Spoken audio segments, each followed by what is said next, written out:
Namaskar, Jai Shri Krishna. Enlightening, text 19, text 20 and text 21 of chapter 9 answers by citing the Lord's version of second canto, the cosmic manifestation of Srimad Bhagavatam, text 19, Tama, Priyamanam Samupasthitam, Kavim Praja Visarge, Nija Shasanarhanam Bhasha Ishat Smita, Shochi Sha Gira, Priyaha Priyam Prita Manaha, Kare Sprushana, and seeing Brahma present before him, the Lord accepted him as worthy to create living beings to be controlled as he desired, and thus being much satisfied with him, the Lord shook hands with Brahma and slightly smiling addressed him thus.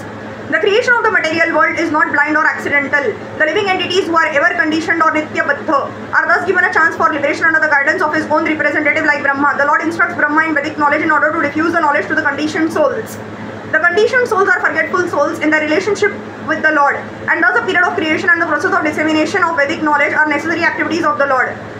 Lord Brahma has a great responsibility in delivering the conditioned souls, and therefore he is very dear to the Lord. Brahma also does his duty very perfectly, not only by generating the living entities but also by spreading his party for reclaiming the fallen souls. The party is called the Brahma Sampradaya, and any member of this party to date is naturally engaged in reclaiming the fallen souls back to Godhead, back home. The Lord is very much anxious to get back his parts and parcels as stated in the Bhagavad Gita. No one is more dear than the one who takes the task of reclaiming the fallen souls back to Godhead. There are many renegades from the Brahma Sampradaya whose only business is to make men more forgetful of the Lord and thus entangle them more and more in material existence. Such persons are never dear to the Lord, and the Lord sends them deeper into the darkest region of matter so that such envious demons may not be able to know the Supreme Lord. Anyone, however, preaching the mission of the Lord in the line of the Brahma Sampradaya is always dear to the Lord, and the Lord, being satisfied with such a preacher of the authorized bhakti cult, shakes hands with him in great satisfaction. Text 20. Shri Bhagavan Vacha Tvayaham Toshitaha Samyaga Vedagarbha Sisrukshaya Chiram Bhruten Tapasa Dustoshaha Kuta Yoginam. The beautiful personality of Godhead addressed Lord Brahma. O Brahma, impregnated with the Vedas, I am very much pleased with your long accumulated penance with the desire for creation. Hardly am I pleased with the pseudo-mystics.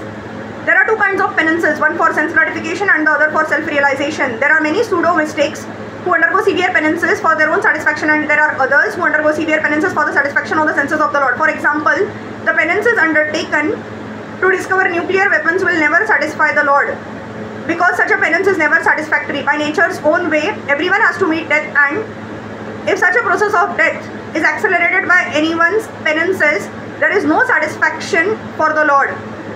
The Lord wants every one of his parts and parcels to attain eternal life and bliss by coming home to Godhead, and the whole material creation is meant for that objective.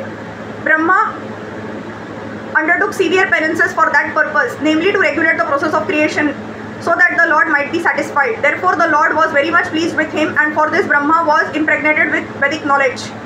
The ultimate purpose of Vedic knowledge is to know the Supreme Lord and not to misuse the knowledge for any other purposes.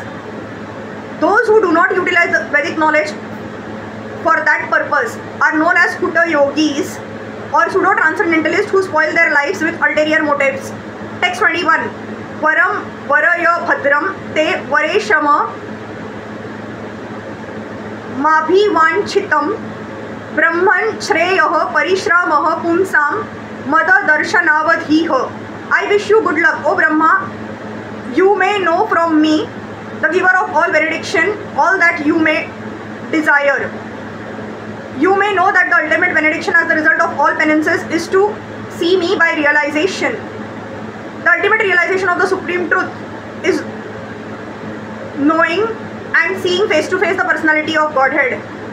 Realization of the impersonal Brahma and localized Paramatma features of the personality of Godhead is not ultimate realization. When one realizes the Supreme Lord, one need not struggle hard to perform such penances. The next stage of life is to discharge devotional service to the Lord just to satisfy him. In other words, one who realizes and sees the Supreme Lord achieves all perfection, because everything is included in that highest perfectional stage. The impersonalists and the pseudo-mystics, however, cannot reach this state. Hare Krishna.